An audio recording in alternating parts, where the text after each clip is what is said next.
Warga plus 62 mulai berlibur. Hal ini tampak dari angka mobilitas yang tinggi, baik kendaraan pribadi maupun kendaraan umum.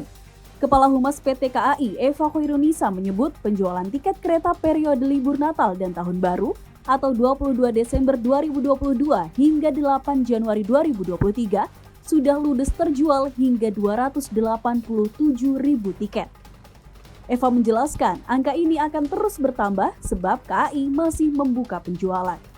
Ia merinci beberapa destinasi favorit yang dipilih penumpang yakni Jogja, Solo, Semarang, Purwokerto, Tegal, Kutoarjo, Surabaya, Malang, dan Madiun. Sedangkan untuk jarak dekat masih didominasi Bandung dan Cirebon. Hal senada juga terjadi pada mobilitas kendaraan yang keluar dari Jakarta. Jasa Marga mencatat terjadi peningkatan sebesar 10% dari lalu lintas normal dan terus bertambah. Sedangkan untuk arus kendaraan di Tahun Baru, diperkirakan akan terjadi sedikit penurunan bila dibandingkan dengan lalin pada libur Natal.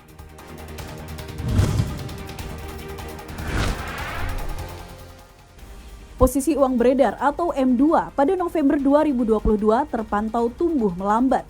Jika pada Oktober lalu uang beredar sempat melesat 9,8%, kini penguatannya secara tahunan hanya sebesar 9,5%. Mengacu data Bank Indonesia, nilai uang beredar periode November 2022 tembus 8.296,1 triliun rupiah. Meski secara nilai terus menanjak, tetapi ruang pertumbuhan uang beredar pada November 2022 secara keseluruhan terganjal. Hal ini terjadi lantaran melambatnya pertumbuhan uang beredar dalam arti sempit dari 2 digit menjadi 1 digit.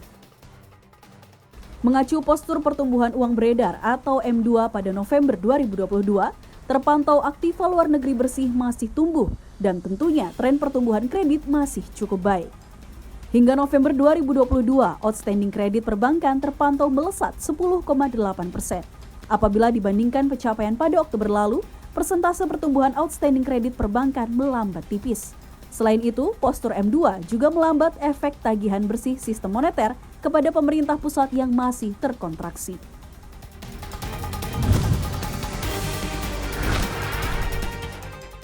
Presiden Joko Widodo tetapkan aturan baru terkait pengenaan pajak penghasilan atau PPh. Dalam aturan baru tersebut, pemerintah akan membebaskan PPh pada 5 fasilitas kantor atau natura. Nantinya, pemerintah tidak akan memungut sepeser pun pajak dari beberapa penjualan yang sudah diatur dalam PP nomor 55 tahun 2022. Adapun beberapa hal meliputi makanan minuman, fasilitas kenikmatan, fasilitas yang dianggarkan APBN dan APBD, serta beberapa kenikmatan lain dengan batasan tertentu. Saat ini, penerimaan pajak Indonesia sedang berlimpah. Kementerian Keuangan mencatat penerimaan pajak hingga 14 Desember 2022 telah melampaui target yakni berada di 110%.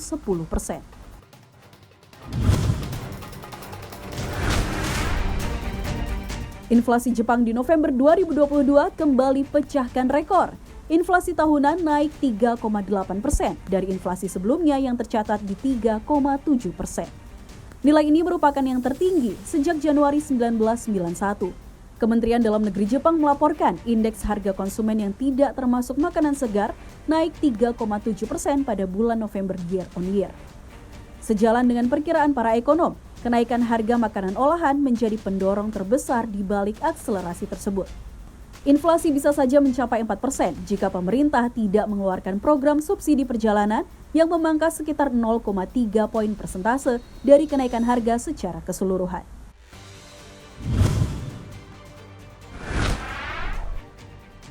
Kembali mengalami kontraksi, ekonomi Inggris pada kuartal 3 2022 minus 0,3%.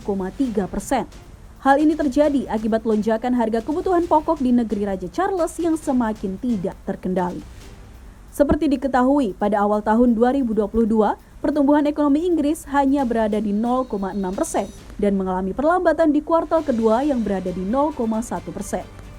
Perlambatan semakin parah dan pada kuartal ketiga, Inggris kembali jatuh dan pertumbuhan ekonomi mereka harus terkontraksi atau minus 0,3%.